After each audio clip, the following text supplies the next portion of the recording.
অদম্য 24-এর পাশের স্থানে ধর্ষণ চেষ্টা হলো। বিশ্ববিদ্যালয় সহ জাকসু সহ বিশ্ববিদ্যালয় প্রশাসন জাকসু অনেক চেষ্টা করেছে তার বিচার করতে, কিন্তু আমার প্রশ্ন যে বহিরাগত আসলো দেশে আমার বোনকে হত্যা চেষ্টা এবং ধর্ষণ চেষ্টা করলো, সে কি এলিয়ান, সে কি মঙ্গল গ্রহ থেকে এসেছিল? তাকে কেন আমরা খুঁজে পেলাম না? কালকে যদি আমাকে সে একজন গুলি করে, পরশু যদি আপনাকে একজন গুলি করে, তার মানে কি তার কপালে এই সেম পরিণতি থাকবে? এই প্রশ্ন আমি রাখতে চাই।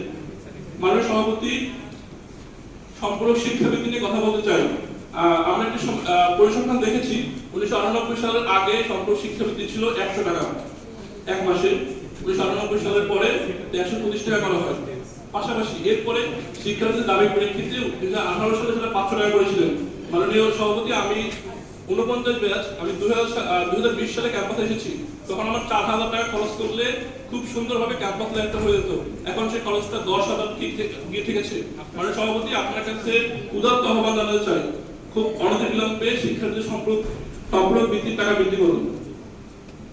অটোমেশন নিয়ে আপনি বললেন, আমরা বিশ্বাস করলাম। জাকসুর আগ পর্যন্ত অটোমেশন শুধু একটি কমিটি এবং সিটিং অ্যালায়েন্সের মধ্যেই ছিল। জাকসুর অনেক তৎপরতার পরে আপনি বললেন 55 ব্যাচ থেকে অটোমেশন শিক্ষার্থীরা পাবে। 55 ব্যাচ বিশ্ববিদ্যালয় আসলো, ক্লাস শুরু হলো।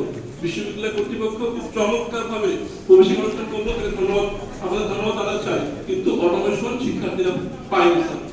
এই বিষয়টা আপনি একটু অ্যাকনোলেজ করবেন যে আমরা কবে নাগাদ জাহাঙ্গীরনগর বিশ্ববিদ্যালয় অটোমেশনের দিকে প্রবেশ করবে।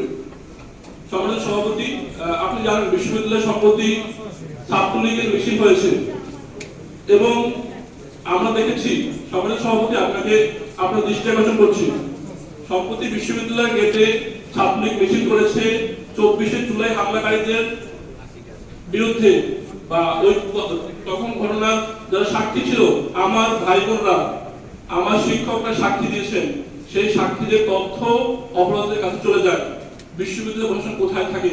কাউকে সেই অপরাধীরা আমার উপরে হামলা চালাবে না, আমার কোনো ভাইয়ের উপরে হামলা চালাবে না, সে নিরাপত্তা বিশ্ববিদ্যালয় কর্তৃপক্ষ দিতে ব্যর্থ হয়েছে। এইটাও আমরা চাই যে বিশ্ববিদ্যালয়ের সাক্ষীদের তথ্য কিভাবে, কেন এই বিশ্ববিদ্যালয় সাক্ষী গ্রহণের কাজে নিয়োজিত ছিল, তাদের কাছেই এই তথ্য ফাঁস হয়েছে। কেন আপনি এই তদন্ত কমিটির বিরুদ্ধে তদন্ত করবেন না, সেটাও আমরা চাই।